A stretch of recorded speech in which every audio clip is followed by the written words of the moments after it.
Je ne t'entends pas. Fais le bien. Tu es saint. Éternel Dieu. Tout-puissant.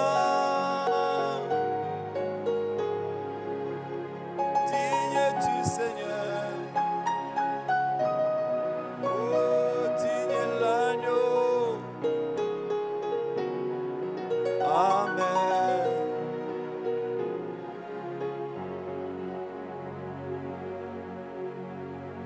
Nous te rendons gloire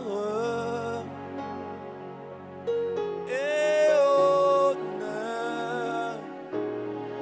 Nous levons nos mains pour te louer. Exalter ton Saint-Nom. Nous te rendons et honneur.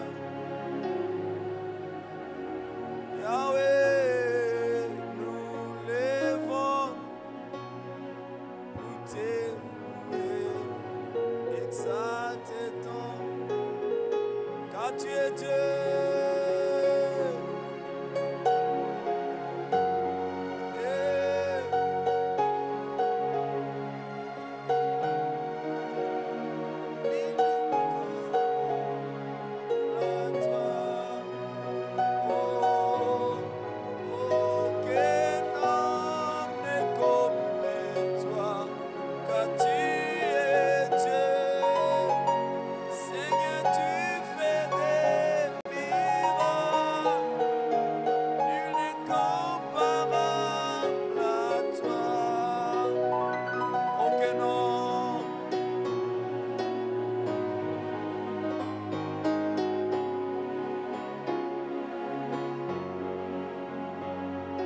Est-ce que quelqu'un peut acclamer Jésus de Nazareth ce matin?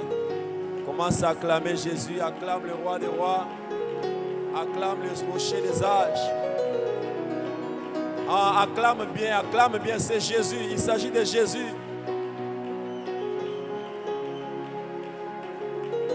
Est-ce que tu sais qui est Jésus?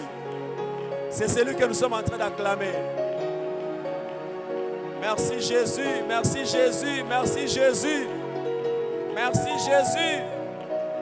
Merci Jésus.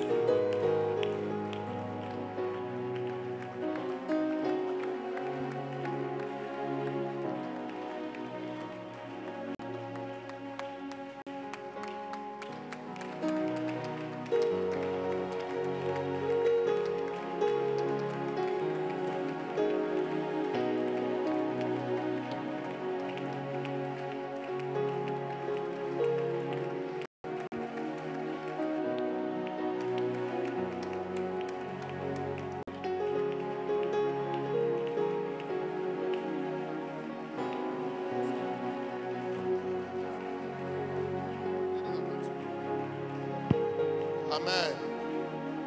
Amen.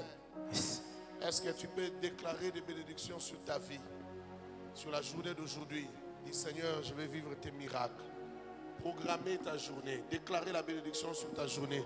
Nous prions au nom de Jésus. Vas-y, vas-y, vas-y, parle, parle. Parle, parle, parle.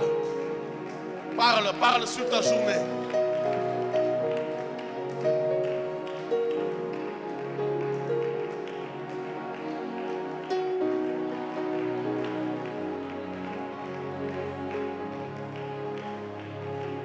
Parle, parle.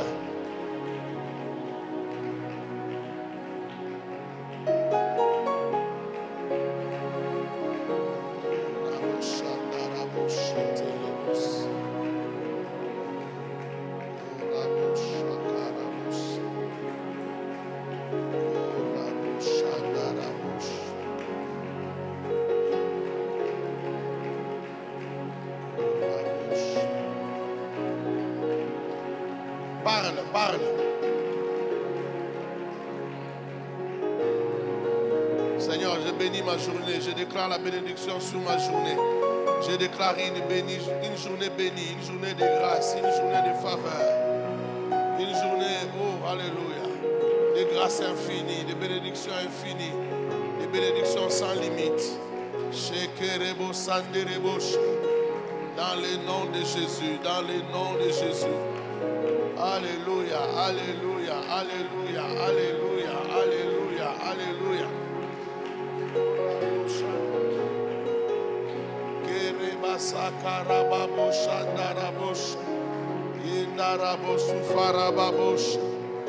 Oh, alléluia, alléluia, alléluia. Alléluia, alléluia, alléluia.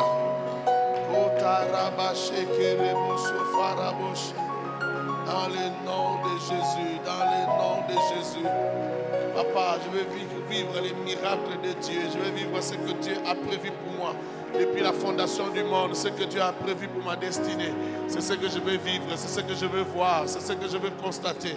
Oh, je veux expérimenter l'amour, la bonté, les merveilles de Dieu. Alléluia, les surprises de Dieu. Oh, alléluia, alléluia, alléluia. Je déclare que le ciel m'est favorable. Je déclare que les hommes me seront favorables. Je déclare que même mes ennemis me seront favorables. Je les déclare dans le nom de Jésus. Je les déclare dans le nom de Jésus. Je les déclare dans le nom de Jésus. Je les déclare dans le nom de Jésus. Je les déclare dans le nom de Jésus. Oh, alléluia. Au nom de Jésus. Au nom de Jésus. Gloire à toi, Jésus. Gloire à toi, Adonai. Oh, alléluia. Gloire à toi, Seigneur Jésus. Amen. Amen. Amen. Est-ce que tu peux dire à Dieu, Seigneur, je vais t'entendre, que Dieu te parle.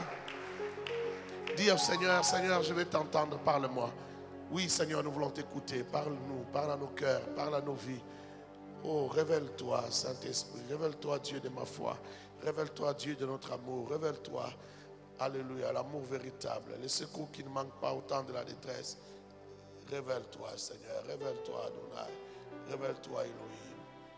Béni sois-tu, Jésus. Béni sois-tu. Béni sois-tu. Dans le nom de Jésus-Christ. Amen. Amen. Que Dieu vous bénisse abondamment. Vous pouvez prendre place.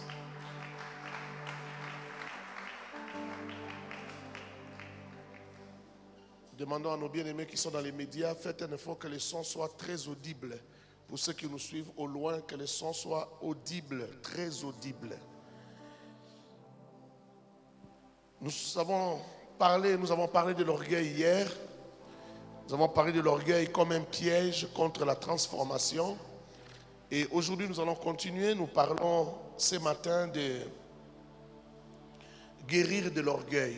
Guérir de l'orgueil. Guérir de l'orgueil. Et nous allons exploiter des versets que nous avons lus hier. Toujours dans la même lancée. Nous étions en train de parler de l'orgueil comme un piège contre la transformation. Nous avons dit hier que le cœur de l'homme est tortueux par-dessus tout et que le cœur de l'homme était incurable. Le cœur de l'homme est incurable. Qui peut le connaître? Et nous avons hier, nous nous sommes posé la question, est-ce que lorsque vous êtes élevé, vous devez forcément devenir orgueilleux? Et nous avons vu hier que ce n'est pas la richesse, ce n'est pas l'argent qui rend orgueilleux. Mais la richesse ou l'argent amplifie ce que vous avez déjà en vous. Si vous avez de l'orgueil en vous, la richesse va simplement amplifier ce qui était déjà en vous. Et nous étions en train de dire que certaines personnes qu'on croit être humbles ne sont pas humbles, mais ils sont plutôt timides. Ils sont simplement pauvres, mais ils ne sont pas humbles. C'est la pauvreté qui les fait passer pour des gens humbles. Mais dans certaines personnes, l'orgueil est caché. Il suffit que l'argent vienne pour que l'orgueil se manifeste. Et nous avons parlé des signes indicateurs de l'orgueil. Nous avons parlé de rechercher la gloire. L'orgueilleux recherche toujours la gloire. Et il y a une mise en avant de ses qualités et le mépris des autres. Le mépris de ses défauts, je voulais dire. Il méprise ses défauts, il met en avant ses qualités. Un jugement irréfléchi contre les prochains. Il est très dur avec les autres, l'orgueilleux. Quatrième chose, il a un sentiment de supériorité. Cinquième chose, un refus d'être critiqué, d'être repris ou conseillé. Il n'accepte pas ça, il ne supporte pas ça. Si vous voyez ces signes-là en vous, ça veut dire qu'il y a beaucoup d'orgueil en vous. 6e chose, il a un mépris pour les autres. Dans ce que je cite là, si vous avez 2 ou 3 choses, déjà c'est suffisant. Le mépris des autres. 7e, un mépris de l'autorité. Il ne supporte pas l'autorité sur lui. Il méprise cela. 8e, ne sait ni s'excuser ni reconnaître ses erreurs. Un orgueilleux ne reconnaît pas ses erreurs, il ne s'excuse pas. Il a du mal pour demander pardon, il souffre. C'est l'orgueil. 9e, une attribution de ses grâces à soi-même. Il s'attribue les grâces, les dons que Dieu lui a fait. Il s'attribue ça. Il ne reconnaît pas que c'est Dieu qui lui a simplement fait grâce. Il met ça sur lui-même. Ce sont ses efforts. Il a réussi par ses efforts. Il a tout fait par ses efforts. Il faut perso. 10e, une tendance à être toujours sur le devant de la scène. Il veut toujours se faire remarquer. Il veut toujours qu'on voie qu'il est là, qu'il est passé par là. C'est lui, tout c'est lui.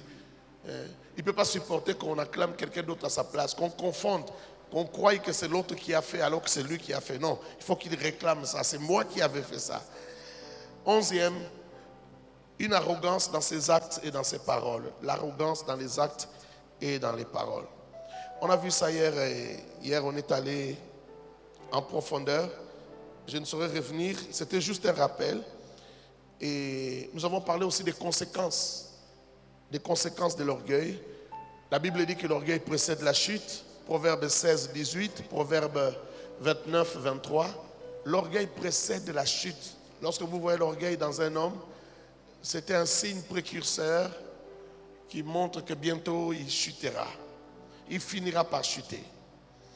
Deuxièmement, lorsqu'on est orgueilleux, on écoute difficilement les conseils et on est trop sûr de ses propres jugements, trop sûr de ses propres analyses.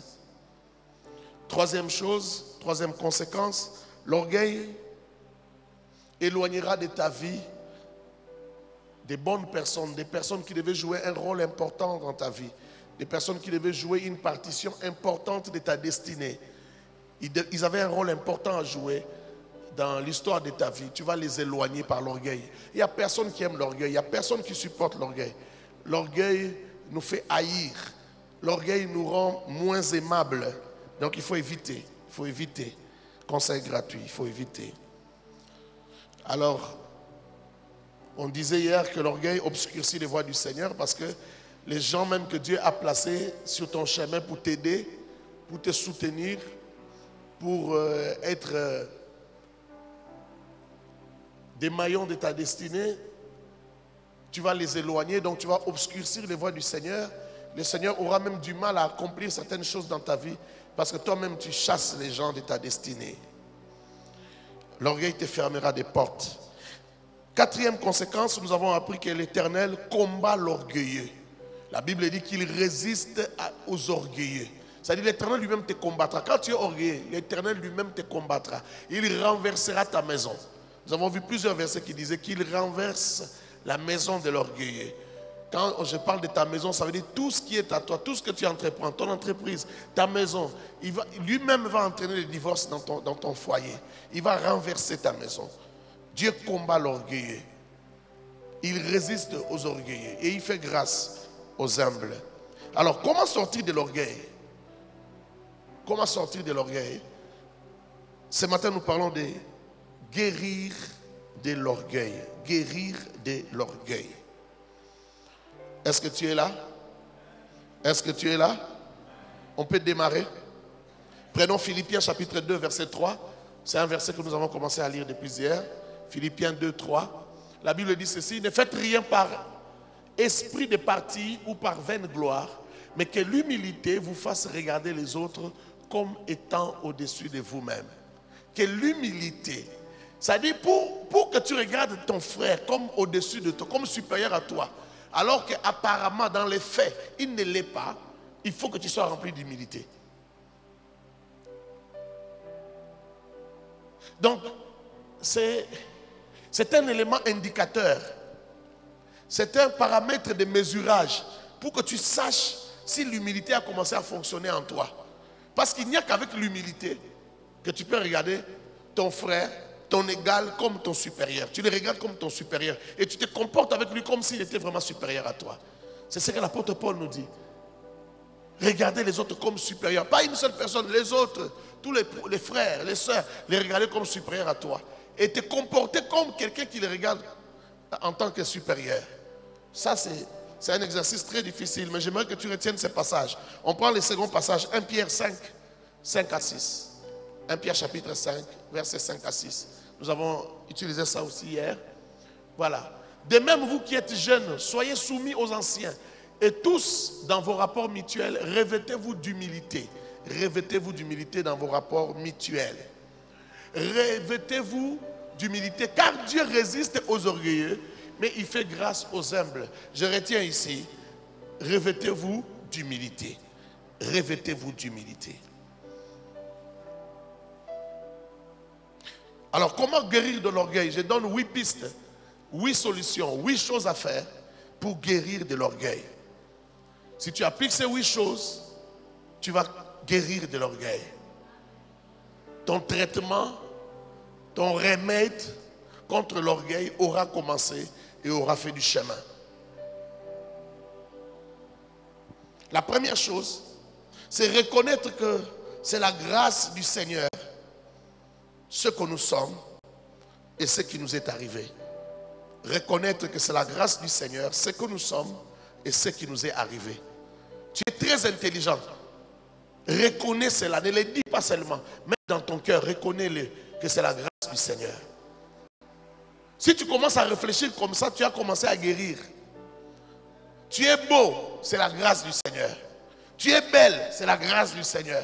Tu parles bien, c'est la grâce du Seigneur.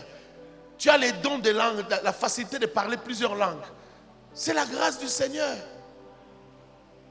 Certaines personnes ne parlent pas plusieurs langues, pas parce qu'ils ne sont pas intelligents. Mais Dieu ne leur a pas donné cette forme d'intelligence. Moi, tu peux m'apprendre l'allemand ici. Tu m'apprends même l'allemand pendant 1 année. Si tu me laisses encore 1 année, j'oublie. Je ne suis pas fort en langue. Ce n'est pas mon fort.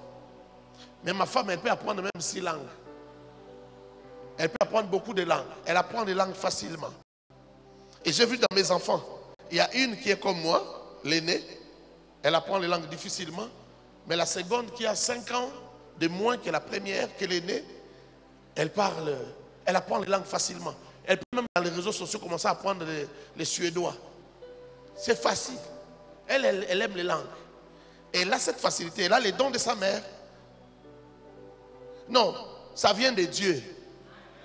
Toi, tu n'as rien fait pour avoir cette grâce-là. C'est Dieu. Est-ce que je parle à quelqu'un? Tu es meilleur dans ceci ou dans cela. Reconnais d'abord que c'est la grâce de Dieu. Même dans la sanctification, tu te sanctifies. Tu crains Dieu plus que les autres. C'est la grâce de Dieu.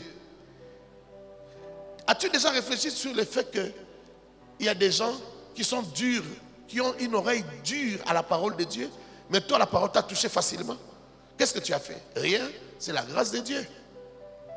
Alléluia. Alléluia. Tu as des amis qui sont païens, même si vous faites quoi, même si tu cherches des prédicateurs pour leur parler, ils n'entendent pas. Ils ne comprennent pas, ils ne veulent pas, ils n'en veulent pas. Toi, Dieu t'a fait grâce. Quand tu as écouté l'évangile, tu as cédé. L'évangile t'a conquis. C'est une grâce de Dieu. Tout est grâce. Vous savez, un orgueilleux, il est orgueilleux même avec Dieu. C'est pourquoi Dieu combat l'orgueilleux. Parce que si tu es orgueilleux avec les hommes, sans te rendre compte, dans certaines choses, tu seras orgueilleux avec Dieu. Est-ce que je parle à quelqu'un? Il y a des gens, naturellement, qui fléchissent devant Dieu. Quand il sent qu'il est devant Dieu, les larmes coulent de ses yeux. Il adore, il est parti, il est transporté. Mais l'orgueilleux, même dans l'adoration, il est lourd, il est dur. C'est pourquoi Dieu te combattra toujours. Donc, première chose, tu veux guérir de l'orgueil. Premier remède, reconnais que c'est la grâce du Seigneur. Ce que nous sommes, ce que tu es, c'est la grâce du Seigneur. Reconnais cela. Et ce qui t'est arrivé, c'est la grâce de Dieu. Tu as eu beaucoup de diplômes. Tu as eu déjà les gens pour te payer les frais. Ce que l'autre n'a pas eu, ce n'est que la grâce. Quelqu'un d'autre n'a pas étudié, peut-être parce que Il y avait peut-être l'argent, mais l'éducation n'était pas bonne. Vous savez, même pour aimer les études quand on est enfant, c'est l'éducation. Moi, j'ai vu des enfants, il y a des enfants qui aiment l'école. Quand il fait moins de 75%, ils pleurent. Des garçons comme des filles. Pasteur Olive a déjà prêché ici plusieurs fois. Je la connais depuis qu'elle est petite. Pasteur Olive, elle pleurait quand elle faisait moins de 75%. Pas que elle, même ses frères, les Zacharie et les autres, ils sont pareils. Chez eux, tout le monde est comme ça. Ils sont toujours premiers de classe, deuxième, et puis ils aiment les études. Et ils sont très intelligents. Mais il y a aussi des gens qui n'ont pas bien étudié parce que ce sont des gens qu'il fallait pousser. Mais ils n'ont pas eu des parents qui les ont poussés. Ils ont eu des parents négligents, des parents démissionnaires. C'est pourquoi ils n'ont pas étudié. Il fallait les coincer pour qu'ils étudient. Est-ce que je parle à quelqu'un? Est-ce que je parle à quelqu'un? Donc vous devez comprendre que c'est la grâce. Si vous commencez à réfléchir comme ça, vous allez commencer à guérir de votre orgueil. Parce que vous allez arrêter de vous regarder comme supérieur aux autres. Deuxième chose, quand on veut guérir de l'orgueil. Développer la capacité d'obéir facilement. Travaille-y chaque jour. Travaille-y. Est-ce que tu obéis?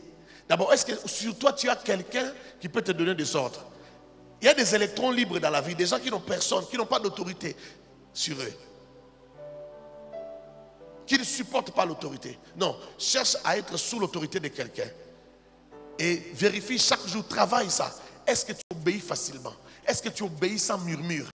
Est-ce que tu obéis sans que ça te dérange? Sans que tu poses trop de questions? Est-ce que tu peux devenir docile? Est-ce que tu peux aussi être docile? Ça, c'est un signe qu'on n'est pas orgueilleux.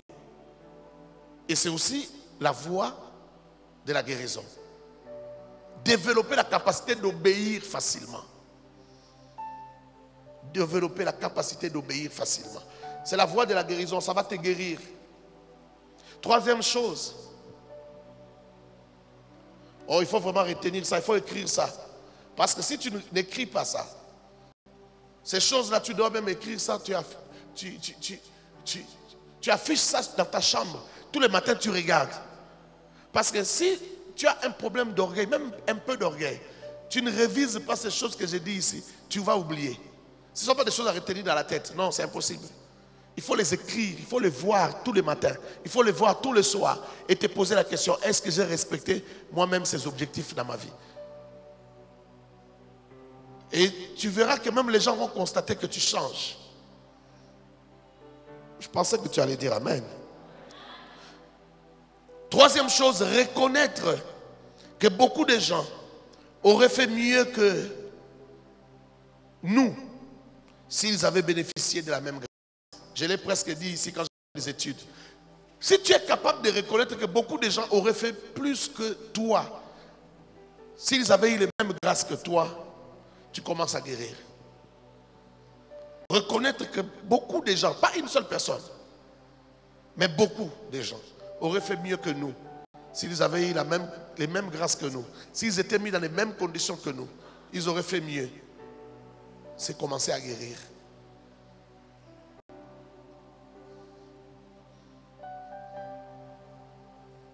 Reconnaître que beaucoup de gens auraient fait mieux que nous s'ils avaient les mêmes grâces que nous. 4. C'est la voie de la guérison. 4. Tuer tous les désirs de se défendre lorsqu'on a raison. Et tuer les désirs de se faire reconnaître. Je recommence. Tuer tous les désirs de se défendre lorsqu'on a raison. Ça, c'est un exercice pour l'humilité. Tuer tous les désirs de se défendre. Tu as raison. On te conseille, ou on te critique, ou on parle de toi, mais tu ne te défends pas. Je donne toute la phrase. Tuer tous les désirs de se défendre lorsqu'on a raison, et tuer les désirs de se faire reconnaître. Tuer tous les désirs de se faire reconnaître. Refuser. Te dire que je n'en ai pas besoin. Je suis dans une cure de guérison de l'orgueil. Je n'ai pas besoin qu'on m'acclame. Je n'ai pas besoin qu'on reconnaisse que c'est moi qui fais bien. Je n'ai pas besoin qu'on reconnaisse que j'avais raison. Je n'ai pas besoin qu'on me donne raison. Je n'ai pas besoin de ça. Si tu tues ces désirs-là, tu as commencé à guérir. C'est-à-dire que même dans la maison, on a pensé que tu as fait ceci, on a crié, on a parlé, tu n'as rien dit. Tu es resté calme. Et quelques heures après, on se rend compte que non, ce n'était pas lui qui avait fait ça. Et tu n'as pas senti ta gorge gonfler parce que tu voulais sortir, tu voulais parler, tu voulais te défendre. Tu n'as pas senti ça. Tu as guéri. Est-ce que je parle à quelqu'un? Tu es dans les processus de la guérison. Tu étouffes cette voix qui veut se défendre. C'est le début de la guérison. Et tu ne souffres pas. Au début, tu vas souffrir. Au début, quand tu t'exerces à cela, tu vas souffrir. Mais plus tu vas le faire, plus tu vas arrêter de souffrir. Est-ce que je parle à quelqu'un? Est-ce que je parle à quelqu'un? Tu es le désir de se défendre lorsqu'on a raison. Et tu es le désir de se faire reconnaître. Ici, ce sont des mérites. Tu mérites qu'on te reconnaisse. Tu mérites qu'on sache que ce n'est pas toi qui as fait ça. Ce n'est pas ce qu'on pense de toi qui est vrai. Mais tu refuses aussi de te défendre. Ça va t'aider à guérir. Est-ce que je parle à quelqu'un? Ça va t'aider à guérir. Cinquième chose, cinquième remède, cinquième comprimé ou piqûre pour guérir. Développer la capacité de se taire lorsque l'autre parle. Développer la capacité de se taire lorsque l'autre parle. Et ne pas lui couper la parole. Et ne pas lui couper la parole, quelle que soit la durée de son discours, même quand c'est erroné. Je répète, c'est une longue phrase. Développer la capacité de se taire lorsqu'on a raison. Non, qu'est-ce que je dis? Développer la capacité de se taire lorsque l'autre parle et ne pas lui couper la parole, quelle que soit la durée de son discours, même quand c'est erroné. Beaucoup de gens n'ont pas cette tolérance. Développer cette tolérance ici va t'aider à guérir de l'orgueil. C'est taire quand l'autre parle. Tu t'étais, tu supportes de l'écouter. Vous savez, souvent, les garçons, quand il est en face d'une femme qui parle, quand c'est une discussion, c'est un débat contradictoire, comme le garçon se sent supérieur, il a toujours tendance à couper la parole à la fille. Et ça, c'est parmi les choses qui ont fait que moi, je gagne ma femme, que je puisse convaincre ma femme. Parce que le jour qu'on a eu le débat, on n'était pas encore fiancés. Je ne lui avais pas encore fait ma demande. Non, je venais de lui faire ma demande. Alors on a commencé à réfléchir, à discuter sur le mariage. Est-ce qu'il faut que tout le monde se marie? Elle dit, moi je ne vais pas me marier. Je n'ai pas envie de me marier. Et ce n'est pas un projet pour moi. Alors, j'ai sorti la Bible, on a commencé à débattre. Et quand elle parlait, moi je me taisais, je l'écoutais. Ce n'était pas forcément parce que je voulais être humble, mais je l'écoutais parce que je cherchais comment la voir dans ses arguments.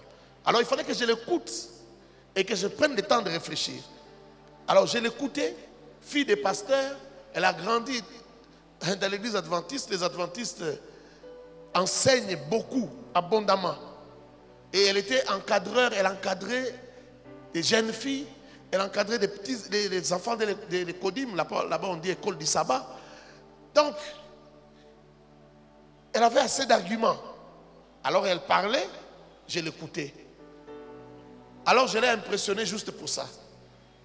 Parce qu'elle ne comprenait pas comment je pouvais rester pendant 7 minutes, elle parle, je l'écoute. Je ne dis rien. Et pourtant, je n'étais pas d'accord. Quand elle finit, je commence à parler. Si elle me coupe, je me tais. Je l'écoute encore. Jusqu'à ce qu'elle épuise, qu'elle n'ait plus à dire. Et puis, je commence à parler. Elle va me révéler plus tard. 2 ans plus tard, elle va me dire, c'est à cause de ça qu'elle avait trouvé que j'étais un bon garçon. Parce que jamais dans sa vie, un garçon n'avait discuté avec elle sans ne pas lui couper la parole. Est-ce que vous comprenez ça? Est-ce que vous comprenez ça? C'est même un charisme, hein? Ça peut séduire quelqu'un. Ça peut séduire. Et j'ai gagné. Est-ce que je peux avancer? Vous savez, l'humilité c'est un atout qui peut t'ouvrir des portes partout. L'humilité peut t'ouvrir des... Parce que l'humilité rend aimable. Quand tu es humble, tu seras aimable. Ça va t'ouvrir des portes. Même là où tu ne penses pas. C'est déjà devenu ton naturel. Tu es humble, c'est ton naturel. Et tu ne sauras pas que c'est ça qui t'a ouvert la porte. C'est ça qui a fait que telle personne t'aime. Mais les gens vont t'aimer. Je peux avancer. Je peux avancer. Donc il faut développer cette capacité de se taire lorsque l'autre parle. Et ne pas lui couper la parole. Fais cet exercice. Tu sens que ce qu'il dit est erroné. Ce qu'il dit c'est une bêtise. Tu veux parler. Tu sens qu'il faut que tu... Non, je ne peux pas supporter, je dois couper. Non, tu fais l'exercice de te calmer. De les laisser parler jusqu'à la fin. Oh non, ce sont des âneries. Laisse-lui dire ces âneries-là, supporte un peu. Même quand il t'accuse faussement, tais-toi un peu, supporte. Supporte. Ça va t'aider à guérir. Je peux avancer? Sixième piqûre. Sixième remède. Il faut le demander au Saint-Esprit. Les demander au Saint-Esprit. Prier pour l'humilité. Les demander au Saint-Esprit et faire des efforts. Pendant que tu demandes au Saint-Esprit, tu fais aussi des efforts de reconnaître l'autre ou le prochain comme supérieur à toi, alors que rien ne l'indique. Je reprends la phrase.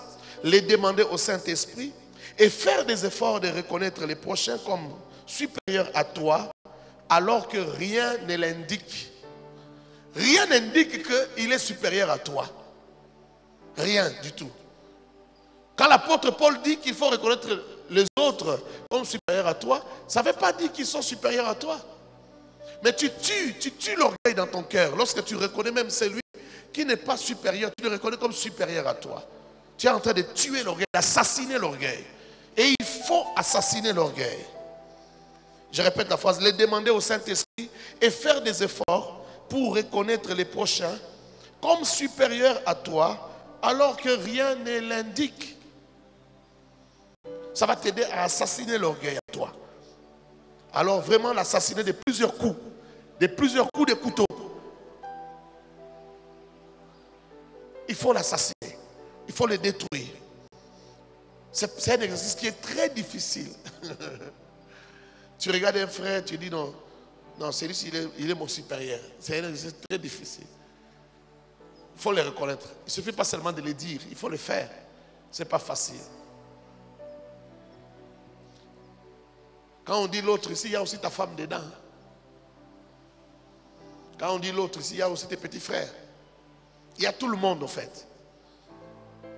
Reconnaître les autres comme supérieurs à toi. Il y a tout le monde là-dedans.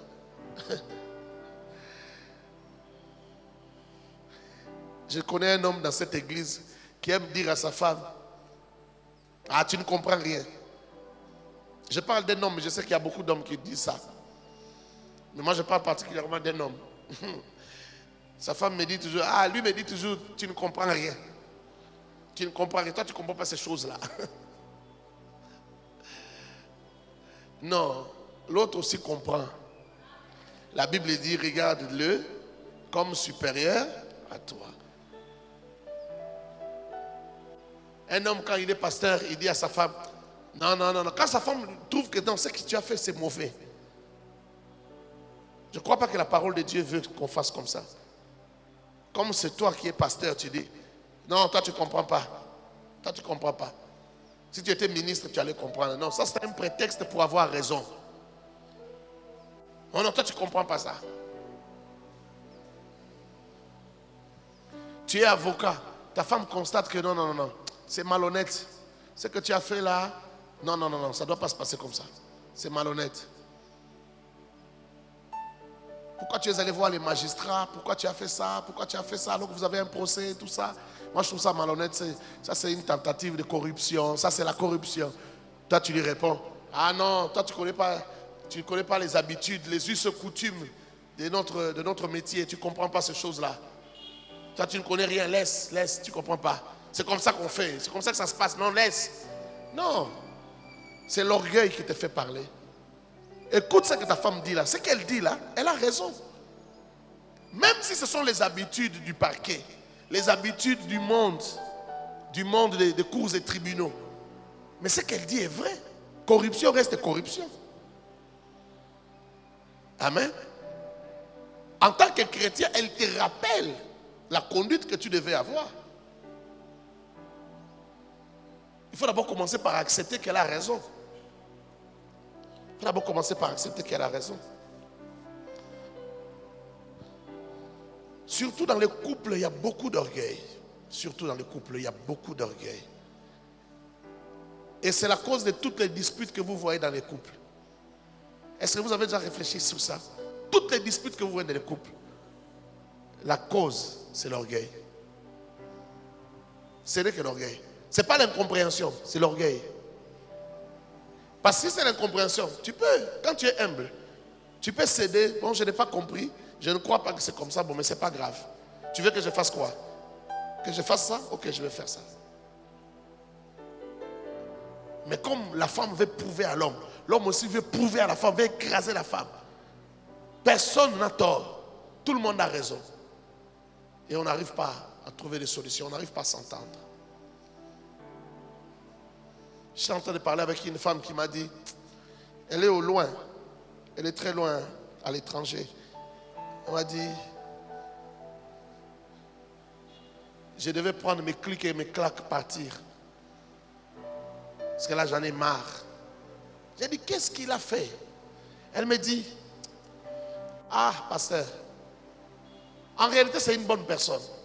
C'est vraiment un merveilleux mari. Beaucoup de femmes aimeraient avoir des maris comme ça. Mais moi et lui, on ne s'entend pas. C'est ça le problème. J'ai dit, comment ça m'expliquer? On a pris du temps pour que je comprenne c'est quoi le problème. Comment ça m'expliquer? Qu'est-ce qui se passe? Qu'est-ce qui te dérange? Elle a commencé à m'expliquer. On a pris même plus d'1 heure pour que je comprenne. Et finalement, je lui ai dit, tu vois, je te l'avais dit, c'est l'orgueil simplement. Vous avez de l'orgueil, vous deux. Tu as de l'orgueil et lui aussi a de l'orgueil. C'est l'orgueil qui vous empêche de vous entendre. Quand elle fait me remarquer à son mari, dans telle chose, il ne fallait pas faire comme ça. Ah, c'est toi qui es parfaite? C'est toi qui es parfaite? Ah. Ou il dit, ok. Il accepte seulement pour qu'on passe à autre chose. Mais il n'est pas humble pour reconnaître qu'on peut aussi m'apprendre quelque chose, on peut aussi me dire quelque chose. Et comme l'homme réagit comme ça, la femme aussi au retour a du mal à se calmer. Elle me dit, il est impulsif. Mais j'ai dit, mais toi aussi je te connais. Je t'ai connu dans le passé, tu étais aussi impulsif. Peut-être que tu as changé, mais je te connais quand même. Je ne pense pas que ça a trop changé. Vous voyez? Dans tous les cas, c'est l'orgueil. C'est à cause de l'orgueil que les gens ont des problèmes. Elle m'a dit, nos problèmes, on les dit à personne. On n'a personne à qui on peut parler. Mon mari s'est arrangé pour qu'il n'y ait personne. On ne peut même pas aller parler à son pasteur. Il aime beaucoup cette église, son pasteur, mais on ne peut pas aller parler à notre pasteur parce que moi je sais qu'il ne va pas l'écouter, donc ça ne sert à rien. Alors moi j'étais appelé parce que je me rappelle quand je me mariais au Congo, tu m'avais dit tu vas aller en Europe vivre, mais ne nous fais pas la honte, ne divorce jamais. Elle m'a posé la question, tu te rappelles que tu m'avais dit ça? J'ai dit, je ne me rappelle plus. Elle dit, oui, mais tu m'avais dit ça. Alors à chaque fois que j'ai envie de prendre mes clics et mes claques pour partir, je me rappelle de ce que tu m'avais dit. C'est pourquoi je t'appelle. Je ne sais pas ce que tu vas faire. Déjà, merci pour l'oreille. J'avais simplement besoin de l'oreille. Que quelqu'un m'écoute. Comme ça, si jamais tu apprends que je suis parti, que tu saches au moins de quoi il s'agit. Je lui ai dit, non, tu ne partiras pas. Tu ne partiras pas. Si tu veux que je lui parle, je vais lui parler. Mais tu ne peux pas partir. Vous voyez? Un homme bon, une femme bonne, Si je pose la question à l'homme, il va me dire ce que la femme m'a dit. L'homme aussi va me dire, oh, ma femme est merveilleuse. Mais ils se chamaillent, ils se querellent et ils se disent des paroles très méchantes à cause de l'orgueil. Ils vont jusqu'à se dire des paroles vraiment méchantes. Je n'ai pas envie de dire ces paroles-là ici. Je sais qu'ils vont suivre cette prédication et j'aimerais vraiment qu'ils suivent. Mais je n'ai pas envie de répéter ce genre de paroles. Des paroles très méchantes. Très méchantes, que personne ne supporterait qu'on lui dise. Mais ils arrivent jusqu'à ce point-là parce que simplement il y a de l'orgueil. L'orgueil détruit les foyers. L'orgueil détruit des couples. Est-ce que je parle à quelqu'un? Est-ce que je parle à quelqu'un? Il n'y a aucune personne, aucun humain. Parfois les hommes oublient que la femme aussi, c'est une personne humaine. Il n'y a aucun humain qui aimerait qu'on lui rappelle que tout ce qu'il est devenu, c'est toi qui as fait ça. Et tu le dis avec des termes rabaissants du genre, j'étais ramassé. Des gens, tu étais fauché. Nous t'étais moi, tu serais toujours fauché jusqu'à aujourd'hui. Et beaucoup d'autres paroles pires que ça. Ah, tu es les gens d'hommes. Oh, tu es les gens des femmes. Oh, vous les hommes, vous êtes toujours comme ça. Vous les femmes, vous êtes toujours... Il y a des paroles qui sont... Et quand on va plus loin, ça blesse et ce ne sont pas des paroles qu'on oublie. Donc il faut vraiment prier, demander ça au Saint-Esprit. L'humilité, il faut demander ça au Saint-Esprit et faire des efforts. 7. Tuer le désir de se faire acclamer tout en appréciant ses propres qualités. Tuer le désir de se faire acclamer tout en appréciant ses propres qualités. Tu nies pas, tu n'es pas dans le déni, tu nies pas les qualités que tu as. Tu nies pas les valeurs que tu as. Tu nies pas les compétences que tu as. Mais en même temps, tu refuses de te faire acclamer. Tu refuses que tout le monde parle de toi, t'acclame, te reconnaisse. Tu refuses d'être celui que tout le monde acclame, tout en appréciant tes qualités. Tu n'oublies pas tes qualités. Tu ne te dénies pas. Ce n'est pas un déni personnel, mais tu refuses la gloire, tu refuses l'honneur. Il faut se battre contre la gloire et l'honneur. Nous aimons tellement l'honneur, nous aimons tellement la gloire. Surtout nous les pasteurs, quand tu vas dans une église, tu veux que partout où tu vas, quand c'est une église, que tout le monde sache que toi aussi tu es pasteur, qu'on te donne la bonne place. Il faut parfois avoir envie de passer incognito. Tu arrives, tu t'assois derrière, tu suis la parole comme tout le monde, ça te bénit comme tout le monde. Et tu rentres chez toi. Amen. Amen. Vous savez, il y a certains endroits où tu as envie d'aller écouter la parole, mais ça te dérange quand tu penses que quand je vais arriver là-bas, ce sont les honneurs, on va vouloir me mettre dans une bonne place, on va vouloir me présenter. Et vous savez, parfois les gens font ça parce qu'ils ont peur que tu sois blessé. Ils ont peur que tu sois blessé, il faut qu'ils te présentent. Ah, aujourd'hui nous avons reçu la visite de tel, le pasteur Timothée est venu prier avec nous. Pasteur Timothée, lève-toi. Et puis tu te lèves, tu lèves la main, les gens acclament. Oh Seigneur, délivre-nous de ça. On n'a pas besoin de l'honneur et de la gloire pour exister. Tu existes déjà. Tu as de la valeur comme tu es là. Tu as du prix aux yeux de Dieu. Tu es même la prunelle de son œil. Même le diable sait que tu es comme la prunelle de l'œil de Dieu. Tu n'as pas besoin qu'on t'acclame tout le temps, qu'on te reconnaisse tout le temps. J'ai vu des pasteurs piquer des crises de colère parce qu'on ne les a pas honorés. Dans leurs églises, ils n'honorent pas les gens. Ça, c'est la traduction pour ceux qui nous suivent au loin. Non, c'est pas. Tu n'as pas besoin qu'on t'honore tout le temps. En fait, c'est un signe que tu as des blessures de l'âme, des blessures intérieures. Tu as tellement de blessures. On t'a trop écrasé dans l'enfance. Aujourd'hui, tu as envie qu'on te lève, qu'on t'ascense. Et si on faisait de toi le roi du Congo, tu vas mourir de la gloire. Parce que tu es tellement à la recherche de la gloire pendant que tu n'es rien. Que si on faisait de toi le président ou le roi carrément, tu vas mourir de gloire. Et au Bomayo étouffé au Koufi. Parce que tu aimes tellement la gloire. Tu veux guérir de tes blessures et tu crois que pour guérir de tes blessures, tu as besoin de la gloire. Non, non, non. Tu n'as pas besoin de la gloire. Tu as besoin de pardonner aux autres. Tu as besoin de te pardonner toi-même. Et tu as besoin simplement de croire en toi, avoir de l'estime de toi-même. Tu vas guérir. Tu vas guérir. Tu n'as pas besoin qu'on t'honore, qu'on te donne la gloire. Oh, j'étais là-bas, on ne m'a pas bien reçu.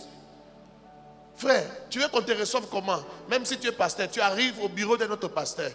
Il y a des gens qui sont arrivés avant toi, qu'on est en train de recevoir. Il y a quelqu'un qui est dans les bureaux. Toi, tu fais 15 minutes ou 20 minutes pour attendre. Parfois même, c'est sans rendez-vous. Ce n'est pas sur rendez-vous. Et tu te fâches, on ne m'a pas bien reçu. Donc toi, tu veux, quand tu arrives à Chibishop, directement, on ouvre le couloir, on ouvre les portes, on te fait entrer. Même s'il y a quelqu'un assis au bureau, on te fait entrer. Il faut guérir. J'ai dit à quelqu'un, il faut guérir. C'est pourquoi tu auras même du mal à pardonner des petites erreurs que les gens font à ton endroit. Quelqu'un t'oublie, quelqu'un oublie de t'appeler, quelqu'un oublie. Tu vas souffrir. Mother doit aller à Kisangani. Pasteur Joël, elle doit aller à Kisangani. J'ai failli annuler ce voyage-là. Pour le simple fait que les pasteurs qui l'invitent, l'apôtre ou le pasteur qui l'invite, a eu un langage déplacé. Il a envoyé un voice, il s'est fâché. Oh, je t'ai appelé toute la journée, tu n'as pas pris le téléphone. Et alors? C'est quoi cette dictature des appels? Quand on est même quand on est dans les temples comme ça, si ton téléphone sonne, tu es obligé de sortir. C'est une dictature, tu n'es pas obligé. On n'est pas obligé de prendre les appels à tout moment, même si on parle avec quelqu'un, parler au téléphone, c'est parler à quelqu'un. Donc tu es déjà en train de parler avec quelqu'un, quelqu'un d'autre appelle, il peut attendre. Tu peux les rappeler après. Est-ce que vous me comprenez? C'est pourquoi j'appelle ça la dictature des appels, la dictature du téléphone. Mais quand on arrive à un certain niveau de responsabilité, on ne peut plus obéir à la dictature du téléphone. Parce que ton téléphone peut sonner du matin jusqu'au soir. Tu vas mourir à cause du téléphone. Tout le monde que tu prends au téléphone te pose des problèmes. Et des problèmes différents. Et ça, les gens ne comprennent pas. Il y a des gens qui se fâchent. Oh non, depuis que je te parle de mes problèmes, tu ne réagis pas. Mais parce que je suis en train de réagir à d'autres problèmes. Je ne suis pas Dieu. Je suis un homme. Je ne peux pas prendre tous les problèmes sur moi à la fois. Alors, si toi, on t'appelle, tu reçois 4 appels par jour, comprends aussi que sur la terre, il y a des gens qui reçoivent 50 appels par jour. Et en dehors de 50 appels, il y a 50 messages. Et ces 50 messages, ce sont des problèmes à résoudre, des problèmes différents. L'autre te dit, moi, mon mari m'a trompé. Il a fait ça, ça, ça. Tu dois lui poser certaines questions pour comprendre les problèmes. Parce que souvent, les gens, quand ils accusent les autres, ils ne disent pas tout. Tu n'as pas tout le contour du problème, donc tu ne peux pas traiter les problèmes comme ça. Est-ce que je parle à quelqu'un? Et les gens nous jugent. Parce qu'ils ne comprennent pas notre emploi du temps. Nous aussi, quand on était au début du ministère, on a jugé les autres. Oh, le téléphone, il y pas de secrétaire à Yambaga. Oh frère, aujourd'hui, je ne peux plus critiquer les gens qui laissent le téléphone au secrétaire. J'ai critiqué ça avant, parce que je n'avais pas compris. Dans les jours qui viennent, si ça continue comme ça que je vois aujourd'hui là, tu vas supporter. Ça sera un secrétaire qui va répondre. Parce qu'il faut répondre à tout le monde, alors il faut que quelqu'un d'autre réponde. Sinon, tu vas mourir des appels.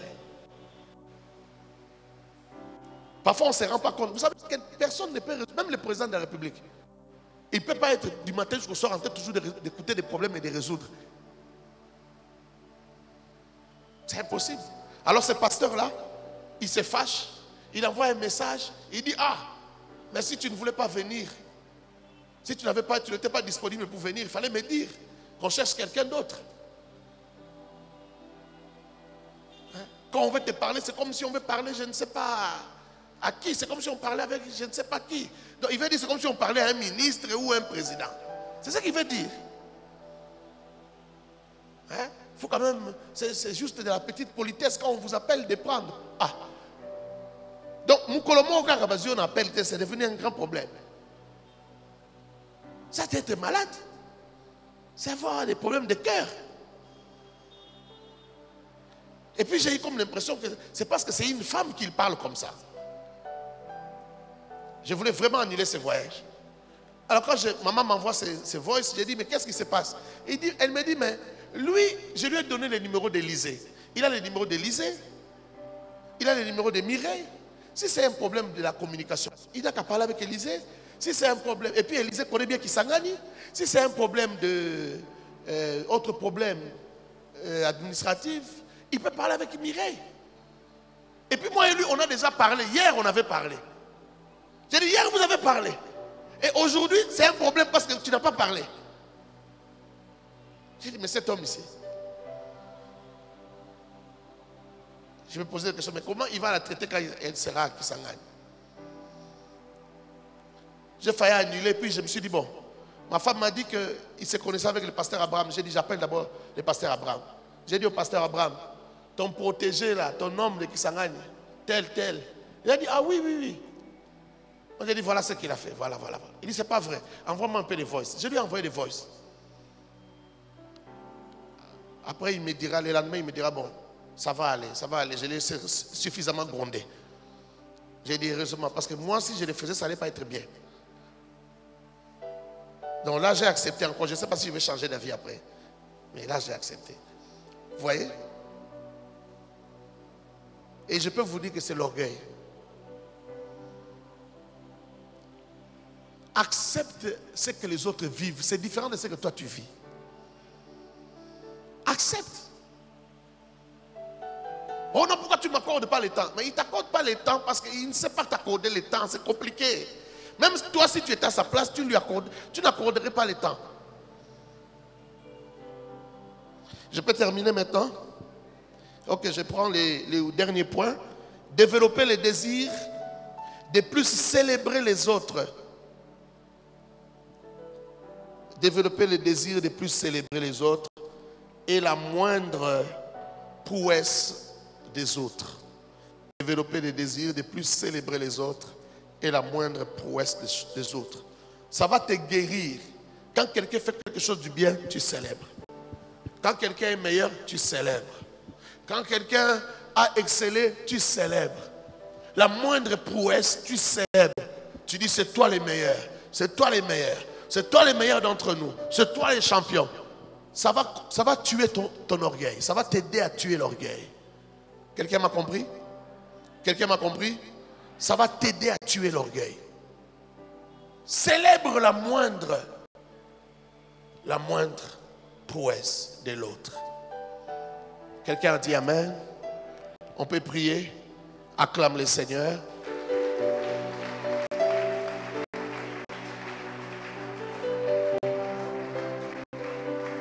Est-ce qu'il y a quelqu'un qui peut bien acclamer le Seigneur?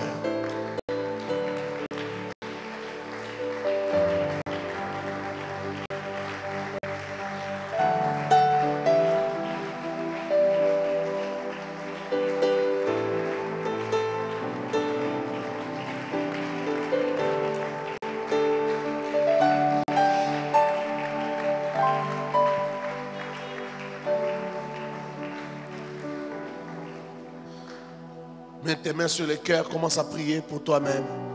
Dis Seigneur, guéris mon cœur, guéris-moi de l'orgueil, guéris-moi de l'orgueil. Même la petite partie de l'orgueil qui est encore en moi, tue cela Seigneur. Aide-moi à tuer l'orgueil en moi. Aide-moi à tuer l'orgueil. Bien-aimé, prie avec humilité. Tous nous sommes tentés par l'orgueil. Tous. Il n'y a personne qui n'est pas tenté par l'orgueil. Tous nous sommes tentés par l'orgueil. Prions que Dieu nous délivre de l'orgueil. Nous prions au nom de Jésus.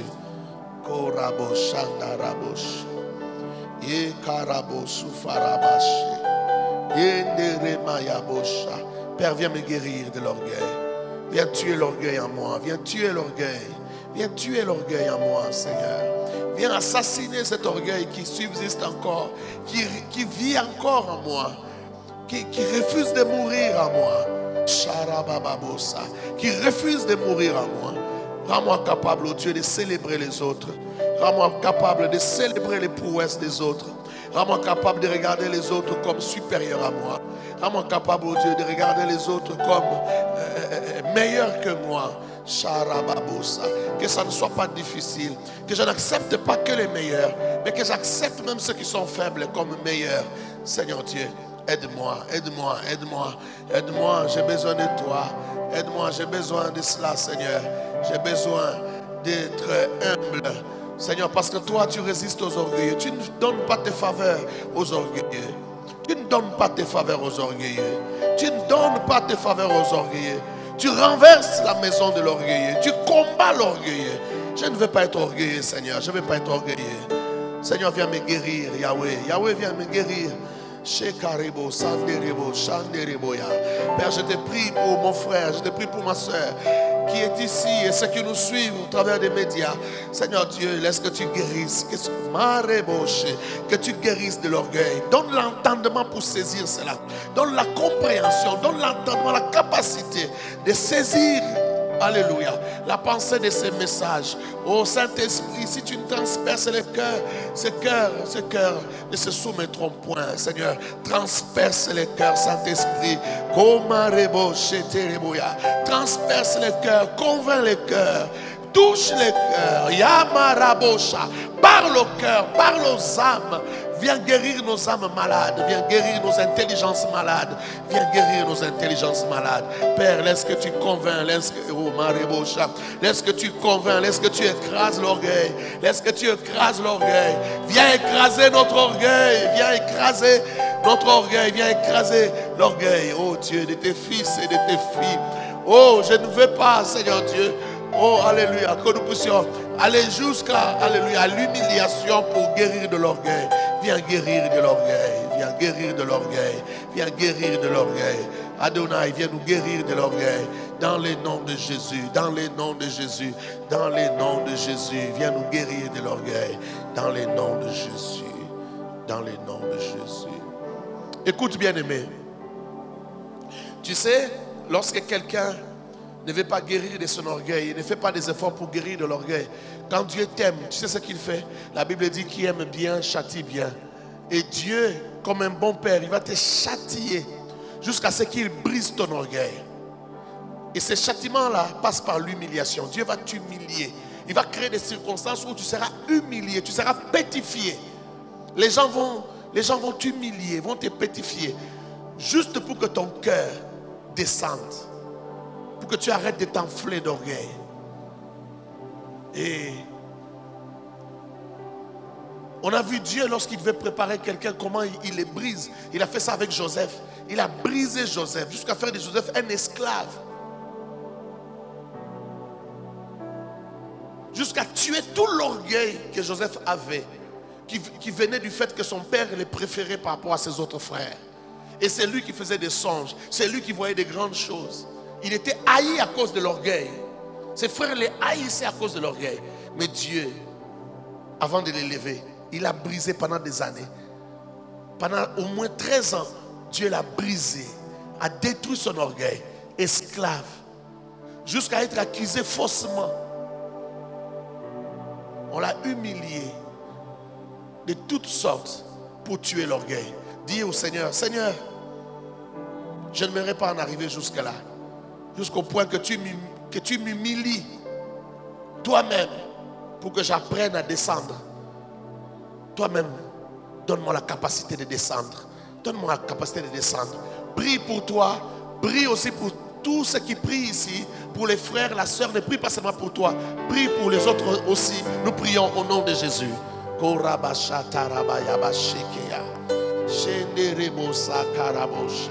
Papa, j'ai besoin de toi. Elohim, mon âme soupire après toi. Elohim, mon âme soupire après ta parole et après la vérité. Seigneur, nous avons besoin de vivre dans la crainte de ton nom. Besoin de vivre dans l'humilité. Tu résistes aux orgueilleux. Je ne veux pas être orgueilleux. Je ne veux pas être orgueilleux. Je ne veux pas être orgueilleux. Oh, je veux que l'orgueil quitte ma vie. Même la plus petite partie, la plus petite portion qui subsiste, qui vit encore, Laisse qu'elle meure, que cette partie meure, Seigneur, ce matin, dans le nom de Jésus. Que tu ne sois pas obligé de m'humilier. Que tu ne sois pas obligé de m'humilier, de m'écraser devant les hommes pour que j'apprenne l'humilité. Non, Seigneur.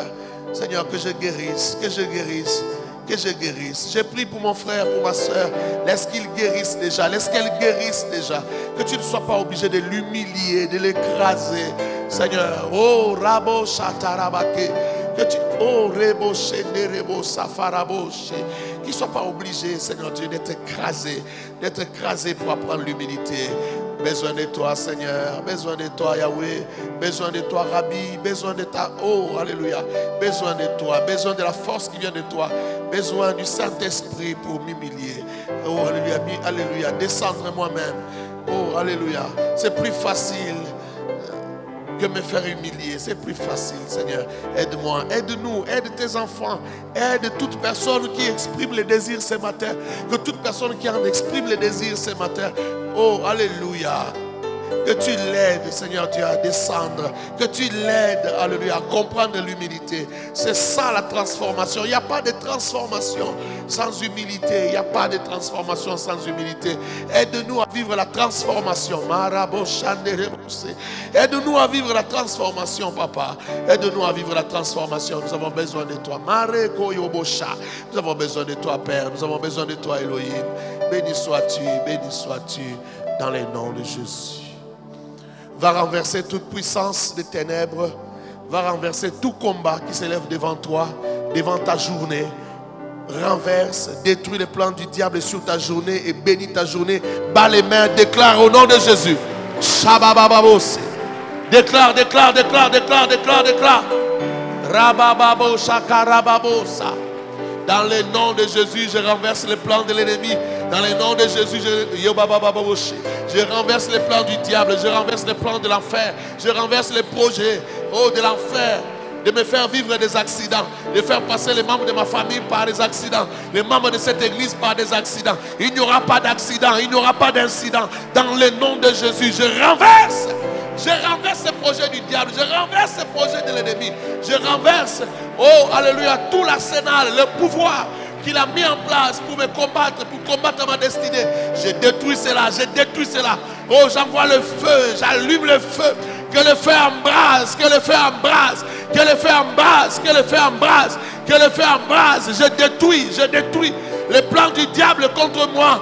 Et contre ceux qui me sont proches, contre mon environnement, contre ceux qui m'entendent ce matin. Que les plans du diable contre leur vie soient détruits, soient anéantis. Rabababosha. Dans le nom de Jésus, dans le nom de Jésus. Je détruis cela. Je détruis les projets du diable. Je détruis tout ce qui a été mis en place. Alléluia. Pour détruire, pour attaquer, pour anéantir. Alléluia. La journée d'aujourd'hui, je détruis cela. Le diable a échoué. Je proclame, je décrète que le diable a échoué. Il a échoué. Tel il a échoué à Golgotha. Tel encore aujourd'hui, il échoue. Il échoue encore aujourd'hui. Il échoue. Shababababa. Il échoue encore aujourd'hui. Il échoue encore aujourd'hui. La Bible me dit, oh, alléluia, alléluia, alléluia. Oh, la Bible me dit que les mondes, les autorités, les dominations, les puissances connaîtront, oh, la sagesse infiniment variée de Dieu au travers de l'Église. Au travers de l'Église. Nous sommes l'Église. C'est ici la sagesse infiniment variée. C'est que les œuvres du diable échouent. Tout l'arsenal que le diable a mis en place, oh, échoue. Tout ce qu'il a fait comme projet contre nous échoue. Rababababoshe. Oh, échoue au nom de Jésus. Tout ça échoue au nom de Jésus. Nous sommes vainqueurs, nous sommes vainqueurs. Je bénis ma journée, je proclame la victoire. Je proclame la victoire sur ma journée. Je proclame la bénédiction sur ma journée. Je proclame la bénédiction sur ma journée. Dans le nom de Jésus, dans le nom de Jésus, je proclame la bénédiction sur ma journée. Je proclame la grâce. Que la grâce coule sur ma journée. Que la grâce coule sur ma journée. Dans le nom de Jésus. Des surprises agréables sur ma journée. Des bénédictions abondantes sur ma journée. Des bénédictions abondantes sur mes rencontres, mes contacts. Ma rebose. Dans le nom de Jésus. Dans le nom de Jésus. Dans le nom de Jésus. Dans le nom de Jésus. Dans le nom de Jésus. Je déclare que je suis la tête et non la queue. Je suis la tête, non la queue. L'Éternel me garde à mon départ comme à mon arrivée. L'Éternel est mon soutien. L'Éternel est mon berger. Il prend soin de moi. Il me nourrit. Il m'amène vers les eaux paisibles. Il prend soin de moi.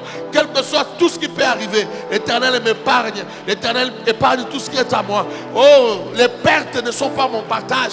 Les pertes ne sont pas mon partage. Les erreurs de choix et, alléluia, qui amènent à des pertes énormes ne sont pas alléluia, mon partage. Dans le nom de Jésus. Dans le nom de Jésus, je déclare la bénédiction. Je déclare l'huile de la bénédiction sur moi. Je déclare l'huile de la bénédiction sur moi. Dans le nom de Jésus-Christ. Prends ton offrande à la main. Nous allons prier et nous allons clôturer ces moments. Prends ton offrande. Nous voulons clôturer et terminer par là. Demain, nous sommes là encore à 5h30. Les ouvriers sont avec nous la journée. C'est ça?